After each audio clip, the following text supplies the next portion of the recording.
Safety zone semua, unsafe act, unsafe condition, near miss, dan accident. Yang pertama adalah unsafe act. Unsafe act kalau diterjemahkan ke dalam bahasa Indonesia berarti adalah perilaku tidak aman. Ya, perilaku tidak aman.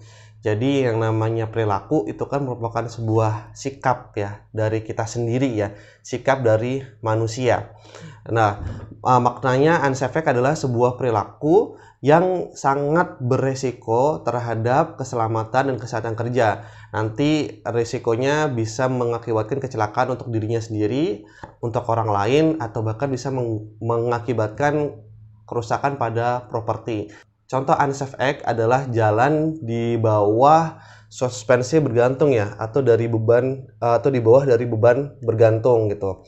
Nah, resikonya apa? Resikonya ya dia bisa tertiban. Nah, cuman kalau unsafe act ini ya dia belum ketiban ya, belum tertimpa oleh barang. Jadi dia hanya beresiko aja, perilaku beresiko tapi belum sampai mengakibatkan kerugian baik untuk dirinya sendiri atau untuk properti. Nah, contoh yang lain adalah misalnya kita menggunakan handphone ya, menggunakan handphone sambil berjalan gitu. Nah, penggunaan handphone ketika berjalan itu mengakibatkan kita tidak tahu lingkungan itu kondisinya seperti apa, apakah ada batu yang bisa menyandung kita, apakah licin atau tidak, apakah ada pintu yang di depan yang kita nggak ketahui, ataukah ada orang lain yang bisa menabrak kita. Nah, itu adalah contoh dari unsafe act ya. Jadi unsafe act adalah perilaku tidak aman. Yang selanjutnya adalah unsafe condition. Nah, unsafe condition ini adalah kondisi tidak aman. Kalau tadi perilaku, unsafe act, kalau sekarang adalah kondisi tidak aman. Nah, kondisi tidak aman ini adalah merujuk ya kepada lingkungan sekitar, menuju kepada tempat kerja. Jadi kan kalau di tempat kerja kan ada lingkungannya, ada orangnya ya. Jadi kalau orang itu fokusnya ke unsafe act gitu. Nah, kalau unsafe condition itu fokus kepada lingkungannya.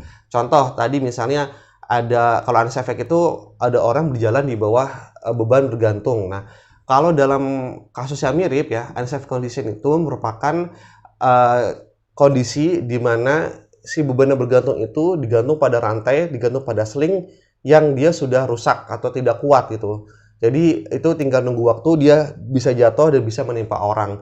Nah, tapi dalam kasus unsafe condition ini belum jatuh, belum menimpa orang. Jadi hanya sebatas rusak aja. Nah, kemudian sebenarnya unsafe condition sama unsafe act ini ya kalau dipikir-pikir lebih jauh agak-agak mirip ya. Maksudnya gini, kalau unsafe condition itu kan tadi kan yang gue bilang adalah di mana sebuah benda itu tergantung dan memiliki sling atau rantai yang rusak ya. Nah, kalau dipikir-pikir kan sebenarnya itu juga akibat kelalaian dari orang ya. Ya kan ya, kelalaian dari orang untuk mengecek si sling, kelalaian misalnya dari HSE-nya tidak memvalidasi ya pengangkatan selingnya gitu. Kemudian mungkin juga kelalaian dari manajemen untuk membuatkan sebuah prosedur pengecekan gitu. Nah, artinya dalam unsafe condition juga mengandung unsafe act ya. Kadang bahkan agak-agak bingung gitu untuk membedakan. Nah, kalau buat gua pribadi, perbedaan mencolok antara unsafe act dan unsafe condition adalah kalau unsafe act kita bisa mengubah langsung. Sementara unsafe condition kita ya selaku operator biasa lah gitu ya, itu tidak bisa untuk merubah langsung karena kita tidak ada otoritas. Yang bisa merubahnya adalah manajemen.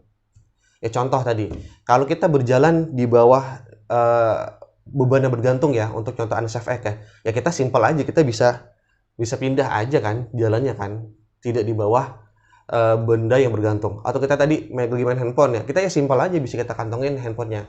Itu perubahan yang sangat mudah. Itu namanya kita masukkan kepada unsafe act. Nah, kalau unsafe condition ya tadi contohnya misalnya adalah benda yang selingnya rusak. Nah, itu kan nggak mungkin orang lagi jalan terus memperbaiki selingnya gitu, ngambil tangga kemudian memperbaiki. Nah, itu kan bisa jadi itu bukan skupnya dia gitu. Nah, jadi yang bisa merubah adalah yang punya otoritas. Yang punya otoritas dalam hal ini adalah yang punya dana, yang punya sumber alat ya. juga yang punya sumber daya manusia. Ya, dalam hal ini yang paling cocok untuk merubahnya adalah dari pihak manajemen. Ya, tapi seperti gue bilang dalam unsafe condition itu ada juga unsafe act-nya. Nah, makanya ada yang bilang juga bahwasannya unsafe act itu merupakan penyumbang terbesar untuk kecelakaan. Gimana enggak gitu? Karena dari unsafe act-nya sendiri itu sudah perilaku berisiko gitu. Kemudian unsafe condition itu juga mengandung unsafe act gitu. Jadi memang perilaku manusia ini yang perlu untuk kita cermati agar bisa berubah ya, bisa berubah. Nah, kalau perilaku manusia udah berubah, maka mayoritas penyebab kecelakaan itu bisa kita tekan gitu. Nah, ada yang bilang 80%, 90% penyebab kecelakaan itu dari unsafe act gitu. Sementara sekitar 10% itu dari unsafe condition gitu. Kemudian juga hanya 2-3% itu dari kehendak Tuhan ya. Itu versi yang di barat lah gitu ya, versi peneliti. Nah, cuman mungkin ada beberapa dari kita yang punya pendapat lain ya, itu silakan saja gitu ya. Tidak yang mau berapa persen ya, tapi kalau menurut gua sih ya kita setuju lah untuk unsafe act itu merupakan penyumbang paling banyak ya untuk kecelakaan. Unsafe act, unsafe condition sudah kita bahas. Selanjutnya kita akan ngebahas terkait dengan near miss ya. Ya, near itu dekat ya, miss itu hampir ya. Jadi dekat hampir.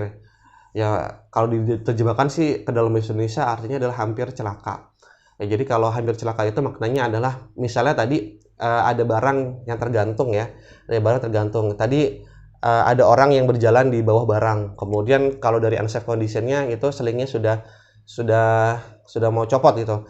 Nah, kalau di near miss ya itu si selingnya copot kemudian barangnya jatuh, tapi tidak menimpa orang yang sedang berjalan. Jadi near miss itu adalah sebuah keadaan yang mana jikalau berubah saja sedikit itu bisa menghasilkan luka atau kerugian pada properti. Nah, itu adalah near miss. Ya, contoh yang lain adalah misalnya kita lagi lagi main handphone, tadi balik lagi ke main handphone. Lagi main handphone ya, kemudian ya kita kepleset karena situ ada jalan yang licin. Kita kepleset dikit aja gitu. Dikit aja, hanya kepleset sedikit ya, tidak menimbulkan kita sampai jatuh gitu, hanya sedikit banget gitu. Itu adalah namanya near miss ya.